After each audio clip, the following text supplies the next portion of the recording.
Hi, welcome back to my channel, and for today's video, we will be talking about the matrix representations in graphs.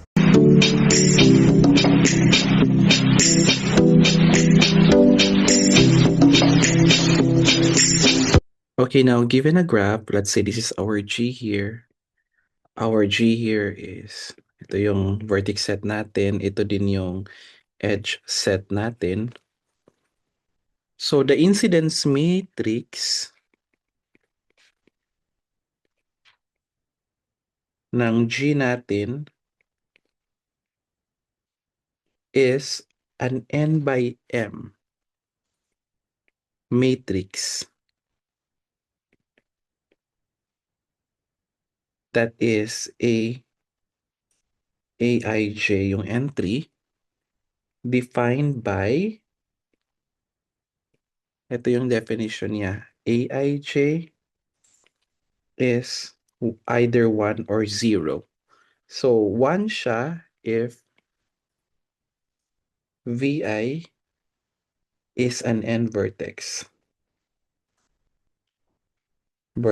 of Ej and 0 otherwise. Okay. So let's consider this graph for example. Let's say ito yung graph natin.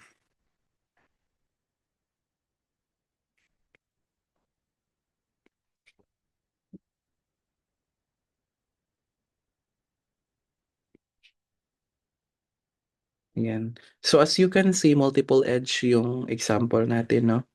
May multiple edge. So this one, assuming ito sila. Let's say this is E4, this is E5. So the E here represents the edge. So, ano yung incidence matrix natin? So, ang sabi kasi dito, this is an N by M matrix. So, ibig sabihin, this one represents the order and this is the size of your graph. So, basically, kung titingnan mo, this is your matrix, your N here represents the number of columns. I'm sorry, rows rather. This one. And so, in this case naman, kung bibilangin mo, the cardinality of our vertex set of G is 5. So you would have to expect there are 5 rows. So para hindi ka malito, lalagyan natin ng label dito. V1, V2, V3, V4, P5, and let's say this is E1, E2, E3, E4, E5, E6. Kasi there are 6 edges. Okay? So, how do we put entries here? Ang sabi kasi dito, 1 siya if Vi is an end vertex of Ej. And we're referring to Aij entry of your matrix. Otherwise, 0 yung entry niya. So let's take a look. So dito tayo, this is the A11. So as you can see, yung V1 mo is an end vertex of E1. So in this case, 1 siya dyan. By the way, this is E6 na lang. Yan. Okay. How about E2? So, tingnan natin yung E2 natin. Kasi, di ba, kung titingnan natin to, this is the A1, 2. So, dapat si vertex 1 must be an end vertex of your E2. But that is true. So, therefore, this is 1. Okay. E3 natin, nandito siya. Ito. Vertex 3 naman natin is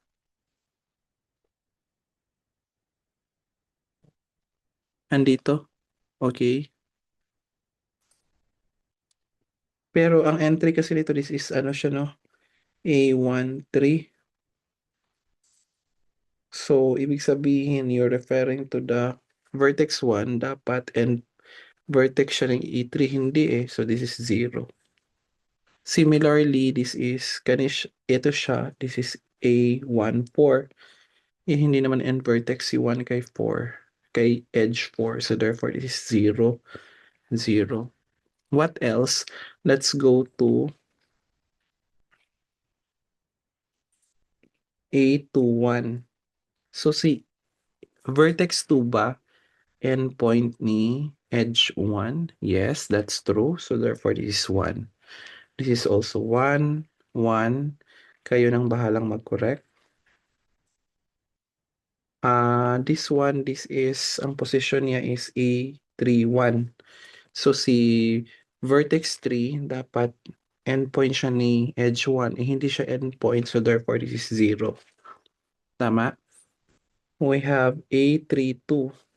So dapat si vertex 3, nasa sa edge 2, hindi din. Okay, how about A3, 3? So obviously, vertex 3 natin, endpoint siya ni edge 3. So therefore, this is 1, 0, 1, 0. This one is also 0, 0, 0, 0, 0, 1, 0, 0, 0, 1, 1, 0. So therefore, this is the incidence matrix of the graph. Okay, so let's go to adjacency matrix. So kanina incidence yon, dito naman adjacency tayo. So again, your graph here is the vertex set of G and the edge set of G. Ito yung mga symbol nila. So the adjacency matrix,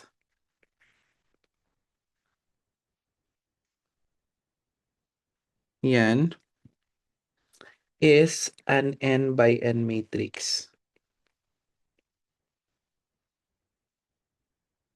Let's say D, which is Dij, where Dij mo is 1 or 0. So 1 siya if Vi, Vj are adjacent and 0 otherwise. So kung napapansin nyo, kanina, 'di ba, incidence matrix tayo. So, kung napapansin mo, this is not a square matrix. Possible square, but it's not necessarily square because the point here is that the first here is actually for the order of the graph, and this one is the size. Now, as you can see on the adjacency matrix, kasi it's being adjacent to itself, to the other vertex. So basically, naka-n by n matrix siya because if you have, say for instance, may 5 vertices ka, then your size of your matrix must be 5 by 5. Okay, so let's consider this for example. Let's say this is your graph here. Ganyan. Assuming ganito. And let us say may isolated vertex tayo. So let's say this is V1, this is V2, V3, V4, V5, and V6. Yan. So we don't have to check the information of the edge, kung alin siya ng E1, E2, whatever. Kasi we're only focusing on the adjacency. So that means a vertex is adjacent to another vertex. So the matrix for that is, yung V1 wala namang loop, so automatic 0 yan. Now, is V1 adjacent to V2? So, di ba ganito siya? A1, 2. So, is this adjacent to V2? So, that is 1 kasi adjacent sila. Similarly, ang A21 is 1. Bakit? Kasi kung titingnan mo, wala namang ordering kung is V1 adjacent to V2. It's the same thing as V2 adjacent to V1. So, here naman, si V1 is not adjacent to V3. So, this is 0. So, automatically, ito is 0. And then this is 0. This is 0 and 0. Okay, and then this is 0. But as you can see, this position is actually A23, no? Now, ang 2 is adjacent to 3, so therefore this is 1. Also, this is 1 because this is 8 to 4. Ang 2 is adjacent to 4. Another, this is 0. Ang part na ito. This one. We also have 0, 1, 0, 1, 0, 0. This is 0, 0, 0, 1. Tama ba? I'm sorry. This is 0,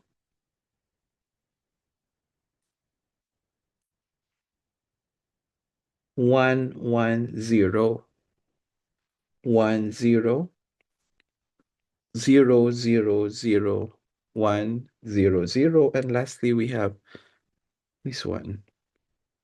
As you can see, 0 siya because isolated siya. So, what are the observations of these matrix? So, let's go back first to the incidence matrix. Kung ano yung mga observation na nakikita natin doon. Now, as you can see, each column of your matrix A contains exactly 2 unit entry. So, this one, dalawa, dito dalawa din, dito dalawa, and so on. And then another is each vertex VI of the vertex set of G has degree equals the number of unit entries corresponding to VI. Kung titingnan naman natin doon sa adjacency matrix, we do have a lot of observation. Number one, wala kang nakikitang loop dyan na vertex, naka-loop na edge, no, sa vertex. So therefore, if the graph has no self-loops, then diagonal entries of this matrix, let's say I call this as D of G, is 0. So ito, yan, 0 yan. Kasi kung titingnan mo, kunyari, this is A11. So you are actually asking the adjacency of a vertex 1 to its vertex 1. Wala naman tayong loop dyan, so therefore it's 0. Okay, another two observation is that a row with single entries corresponding to a pendant vertex and the row with all entries is 0 corresponds to an isolated vertex. Next is, kung napapansin mo for this matrix, di ba, 0, 1, 1, 0, 1, 1, ganon. As you can see, the adjacency matrix is symmetric. Since we are actually talking here a simple undirected graph. Okay. Now, as you can see on that, as a conclusion of the observation, two graphs, let's say G1 and G2, they are isomorphic if the adjacency matrix, let's say D of G1, can be obtained from the other adjacency matrix via row operations. So parang sa linear algebra natin, they are row equivalent. Kung napapansin mo din, although sa example natin, connected graph siya, no? But another observation for that, if the G here is disconnected, let's say if disconnected siya, ibig sabihin, n components, there are, let's say, finite n components, o ay palitan ko lang yan ng k. So with k components, then the adjacency matrix of this graph is actually a black diagonal matrix. So parang ganito siya. D of G sub I, let's say 1, D of G2, and so on until D of GK. Tapos the rest here is 0. Okay. So in particular, let's say yung graph mo is dalawa lang ang component. So ibig sabihin, ganito ang itsura na i-expect mo. D of G1, 0, 0, D of G2. Yan. So ibig sabihin, pwede mong kunin ang diagonal matrix ng first component and diagonal ng second matrix ng second component, and you can actually form that as a block diagonal matrix.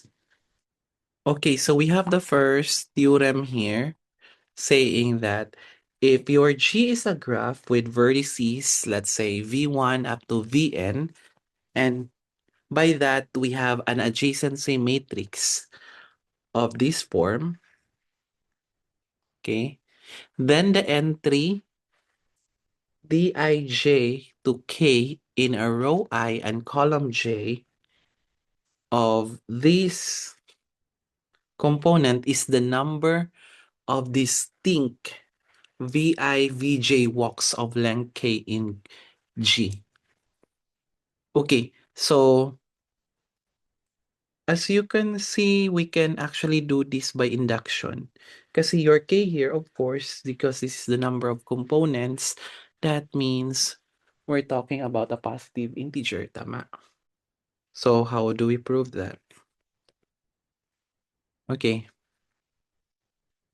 So draft lang to ha. Now, if k is equal to 1, ibig sabihin, D here, the matrix D is D to the 1, tama?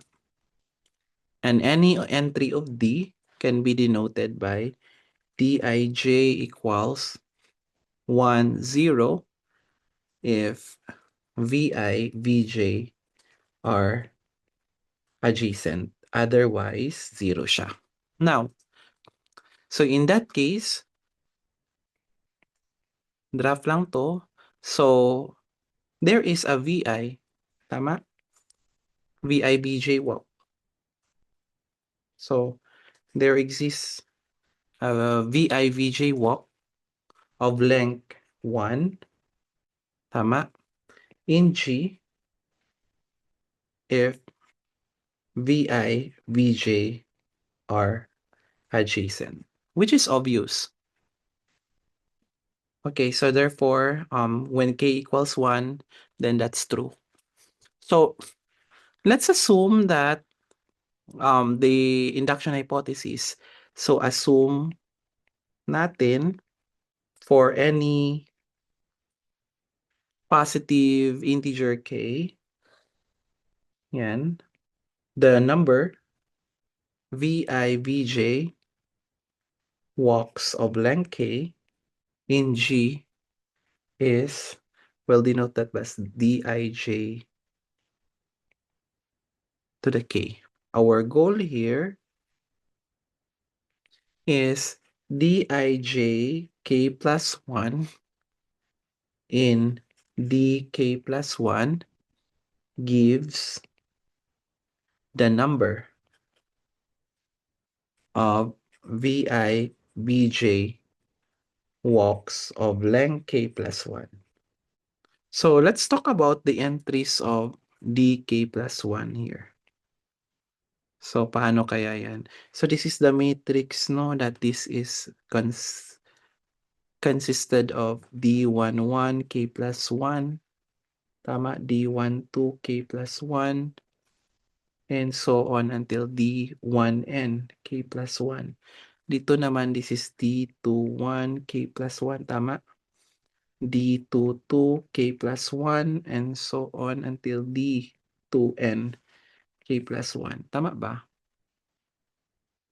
Dito meron tayong dn1 k plus 1, dn2 k plus 1, until meron tayong dn3, ay no, dnn rather, it's dnn k plus 1. Pwede ko ba siyang completely separate? Well, in fact, kung ihiwalay ko, this is d11k, d12k, and so on. This is d1nk, and so on here. This is dn1k, so on until dnn k. If I multiply this by d11, d12, d1n, so on until dn1, dn2, so on until dn3. You're actually getting this. Okay. So in this case, dahil nasi-split natin siya, this implies that the dij k plus 1 can be obtained from the product of row I of d, k, and column j of d. Tama? Kasi ito yung dk, di ba? And then this one is just d. That is dijk k plus 1. This is actually the sum of dim, dmj. Your m is from 1 to n. Yan. And if you simplify it further, di ba, this is di1. Tama? K. May k yan pala. This is d1j. Okay. And then, meron kang di2, d2j, may k dyan, plus and so on until you have din, dnj, may k dyan. So, anong implication nito? Every vi, vj walk of length k plus 1 consists of vi, vm walks of length k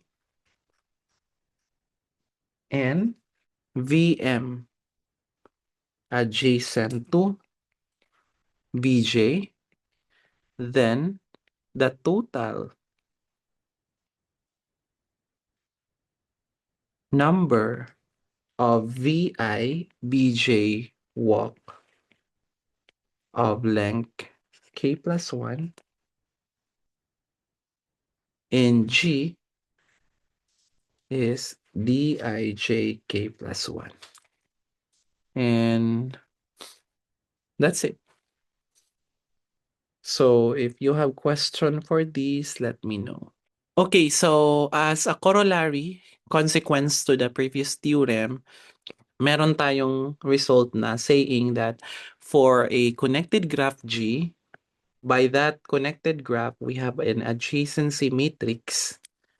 So given that you have bi and bj, which are vertices of this vertex set of G, and provided that the distance between these two vertices is m, then the matrix daw na I, D1, D2 until Dm, which is the distance of such particular two vertices, they form linearly independent with each other.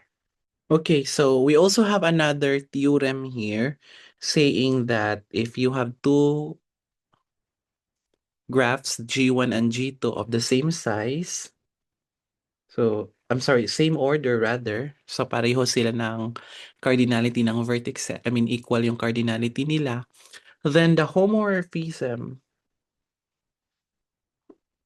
which is an F from GT1 to G2, is magiging isomorphism siya if and only if there exists a matrix P, so this is a matrix ha, such that the adjacency matrix of G2 is equal to P times the adjacency matrix of G1 times P inverse, where your P here in this case is an n by n permutation matrix which comes from the identity matrix In upon performing row operations corresponding to F. Sa madaling salita, kung bali ito yung F, no, G1 to G2. And the main hypothesis for this is homo. So mangyayari, this is iso daw if and only if there exists P. And in this case, this P here is a permutation matrix such that yung adjacency matrix ng G2 is P, adjacency matrix ni G1, and then P inverse. So, how do we do that? So, suppose G1 is isomorphic to G2. So, anong implication niya? So, let's go with the forward, no? Yan. So, dahil isomorphic sila, ibig sabihin, the implication is rows and columns of this are permuted correspondingly. This implies, dahil naka-permute naman siya correspondingly, ibig sabihin, obvious to. And your P here is a permutation matrix. Okay, how do we do the converse? So conversely, this one holds. Nakadrop lang to ha. So the implication here is na may nag-i-exist na mapping pala. Let's say F from G1 to G2 kasi ganyan. So may mapping pala such that EI is VI BJ. So this is an edge connecting VI and VJ, which is an element of E1. That is, yung Dij mo is 1. This is if and only if, in general, D of F of I, F of J is 1. So that is, yung EI mo is VFI, VFJ in the E2. E of G of 2. Ito E of G of 1. And this is already obvious, so therefore, we have proven the claim. Yung incidence matrix mo at yung adjacency matrix mo, as you can see, the entries are 1, 0. So in fact, as an application in computer engineering, they call this as binary matrix. Kasi binary numbers lang yung laman niya. Now, let's consider another one. Given that you have a graph G again, so this, of course, the vertex set of G and the edge set of G, the Laplacian matrix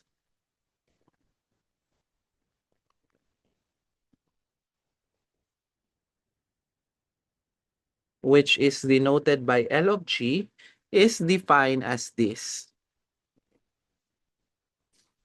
D sub I, this is if I equals J, and -1 if I and J are adjacent, and 0 otherwise. Okay. And what is this DI? Your DI is actually the VI, VJ yan. So the DI here is actually the degree of the vertex I. So let's consider this for example.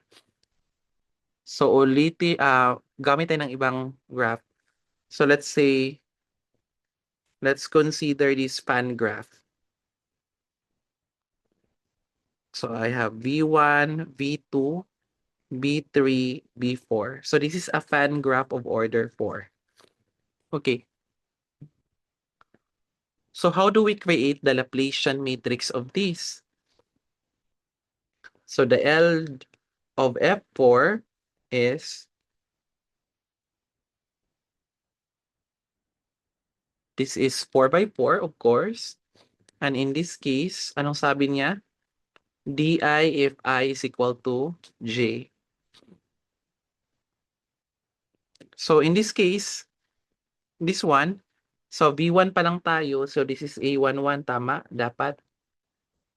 Kaso, in this case here, 1, 1, so I is equal to J. So the number of degrees ni V1, so that is 2.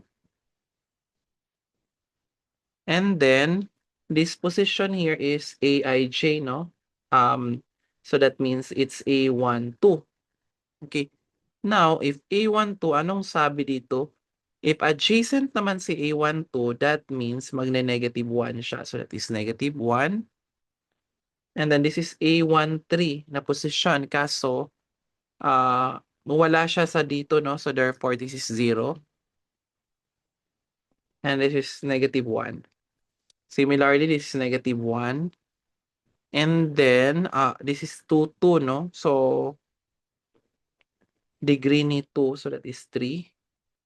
Negative 1, negative 1. I also have 0, negative 1, 2, negative 1, negative 1, negative 1, negative 1, 3. So, kayo nang bahala bakit nakuha to. If you have question, please let me know.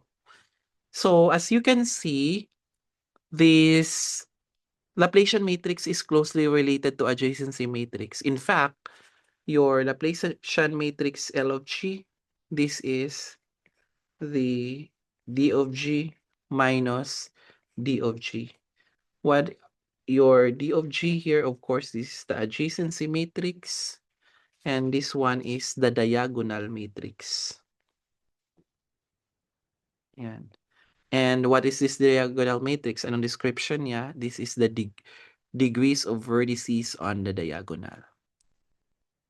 Okay, so as let's say this one.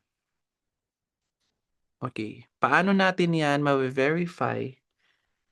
Kung titingnan mo kasi yung D of G mo is adjacency matrix ni F4,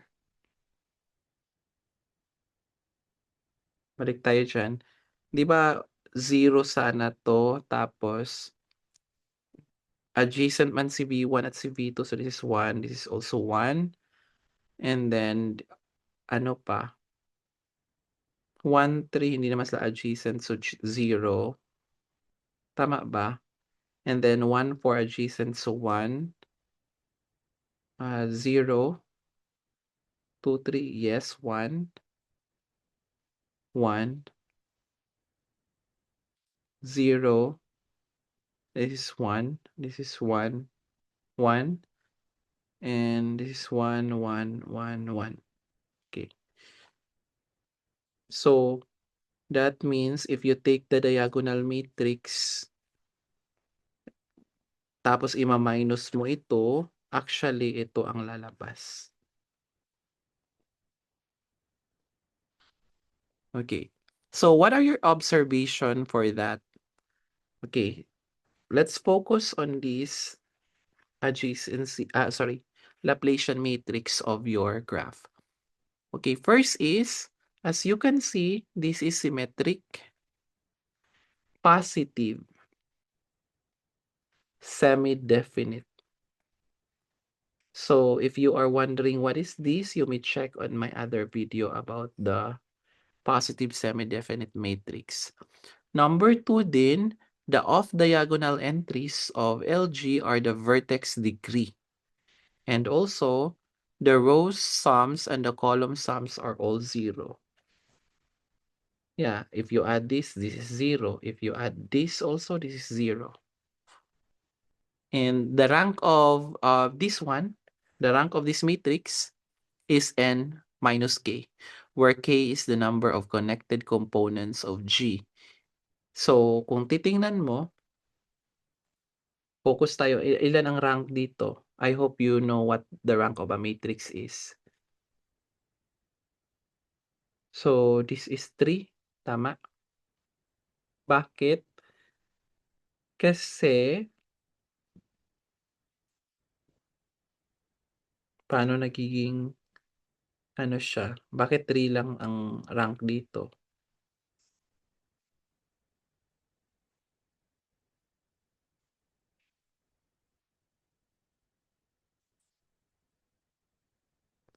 Why do you think would be the reason?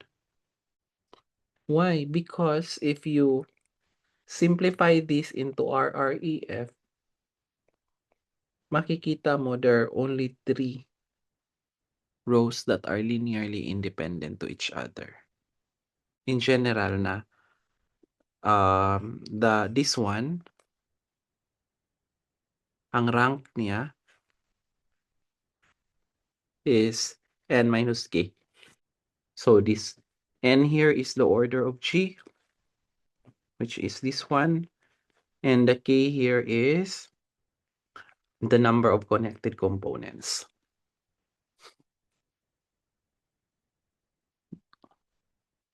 But obviously, alam natin kasi na this is adjacency matrix of G times the adjacency matrix of G transpose.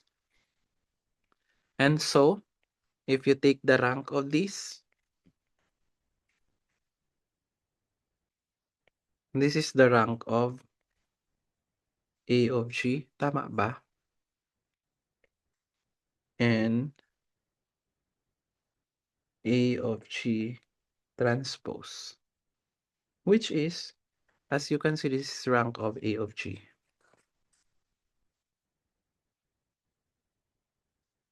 So, therefore, ang mangyayari, this is n minus k.